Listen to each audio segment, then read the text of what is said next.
It's Friday. I don't think I can go. I'd like to, but I can't. The trouble is, my teeth ache. I'm not sure which tooth is aching. Perhaps it's not a tooth. Perhaps the ache is further inside my jaw. The only possible reason could be that there's something foreign there, because the seed of a tumour is growing, throwing my mouth out of balance. That's it. I'm going to bed. He'll get over it. It's not the bloody school formal. I'm not meeting his parents. He'll have a quiet dinner and go home. He doesn't have my number. I'm going to bed early, and going to bed early is allowed under special circumstances, one of which is dying. Bedtime routine begins. I pick up my toothbrush, and then I see them. No wonder I have a tumour. I've been blind. I've been stupid. My toothbrush is clear, stiff acrylic with a softer purple rubber near the handle.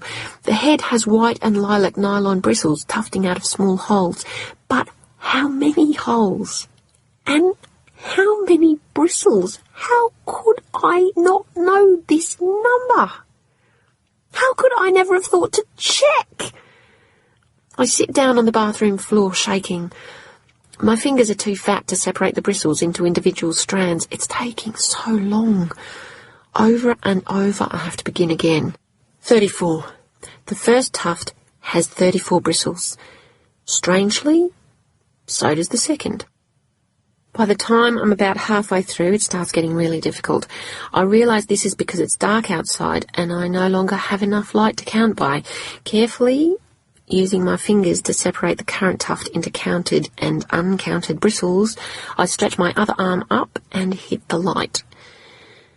By the time I finally raise my head, by the time all 1,768 bristles are counted and double-checked and triple-checked, my shoulders are heavy and my neck is stiff.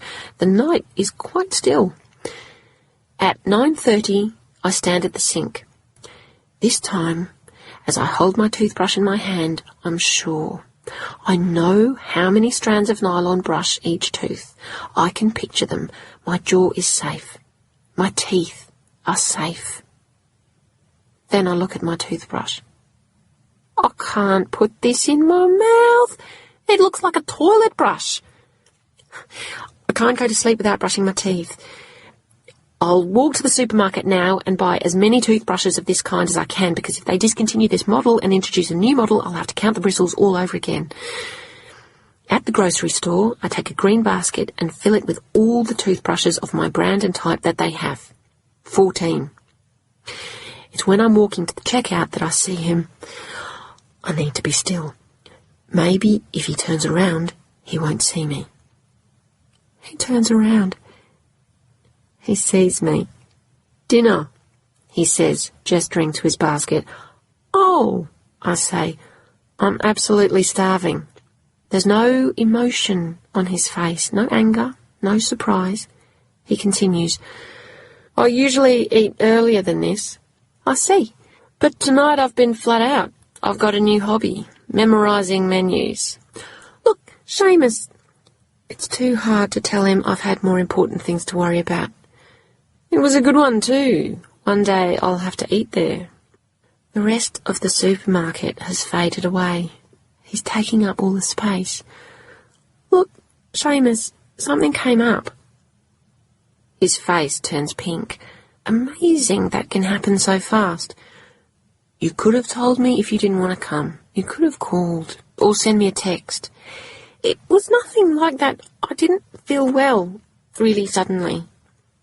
Suddenly, I wish I had met him at the restaurant. Suddenly, it seems rather an important thing to have missed. I'm so... God, you really do live in a house filled with supermodels. He's looking down my basket. I swing it behind my back. Not really. Really, I'm an amateur toothbrush designer. These are for research. He smiles. So you're either a supermodel, some kind of apocalyptic bulk shopper, or a frustrated oral health stylist. Or all of the above, or perhaps my hobby is collecting personal care products. I'll give it another try if you will. It's only when I hear this that I realise it's my voice speaking. It's only when I see his face that I realise I mean it. I gesture to his basket. I haven't eaten. He's quiet for a long time. Let's aim a bit lower. Is your car outside? I shake my head. I walked. What if I walk you home, if you'd like? I'd like. He looks politely at the chewing gum and chocolate bars as I go through the checkout with 14 toothbrushes. He pays for his half chicken and vegetables. Seamus reaches across me to take my plastic bag of toothbrushes. We reach the corner before I realise I've forgotten to count the steps.